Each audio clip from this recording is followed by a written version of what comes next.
નમસ્કાર, ખબર વડાલી, અસર વડાલી। સાબરકાંઠા જિલ્લા સહિત હિંમતનગરમાં ગૌ તસ્કરોના બનાવો દિવસે ને દિવસે વધી રહ્યા છે, જેને અટકાવવા બજરંગ દળ દ્વારા જિલ્લા પોલીસ વડાને આવેદનપત્ર આપીને રજૂઆત કરી હતી। જો કે ગઈકાલે રાત્રે પશુપાલકના વાડામાંથી ગાયોને ઉઠાવીને ખેડતસિયા રોડ ઉપર ગૌ તસ્કરોનો પીછો કરતા તસ્કરોએ 2 રાઉન્ડ ફાયરિંગ કર્યાના આક્ષેપ કરવામાં આવ્યા હતા। આ ઘટનાની ગાંભોઈ પોલીસને જાણ કરાતા ઘટના સ્થળે પોલીસ પહોંચી હતી। ત્યારબાદ બજરંગ દળ દ્વારા ગાંભોઈ પોલીસને અરજી આપવામાં આવી હતી, પરંતુ કોઈ કાર્યવાહી નહીં થતાં જેને લઈ બજરંગ દળના કાર્યકરો જિલ્લા પોલીસ વડાની કચેરીએ એકઠા થયા હતા। બજરંગ દળ દ્વારા ફાયરિંગના આક્ષેપ સાથે જિલ્લા પોલીસ વડાને આવેદનપત્ર આપવામાં આવ્યું હતું।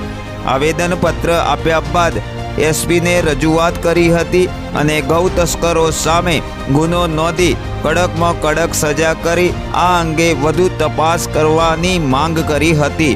બ્યુરો રિપોર્ટ, ખબર વડાલી, સાબરકાંઠા।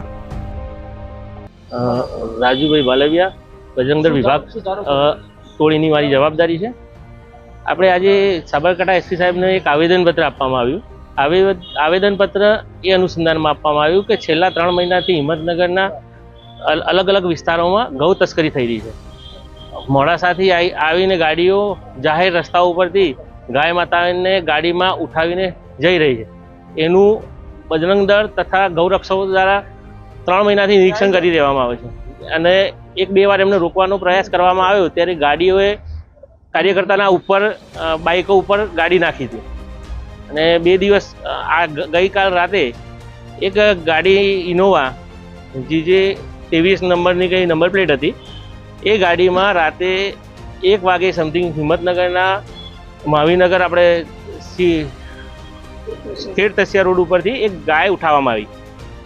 એની માહિતી ગૌરક્ષકોને મળતા ગૌરક્ષકોએ એમનો પીછો કરતા આ ગાડી ખેડતસિયા રહીને ચાદરણી થઈને સીધી એના પીછો કરતા ચાદરણી જોડે ગૌરક્ષકો ઉપર ફાયરિંગ કરવામાં આવ્યું। એના અનુસંધાનમાં આપણે એસપી સાહેબને આવેદનપત્ર આપવામાં આવ્યું છે અને આવનારા સમયમાં હિંમતનગરના દરેક વિસ્તારમાંથી આવી ગૌ તસ્કરીઓ બંધ થાય એના માટે અમે એસપી સાહેબને સ્ટ્રિક્ટલી પ્રયાસ કરે એના માટે એમને આવેદન આપ્યું।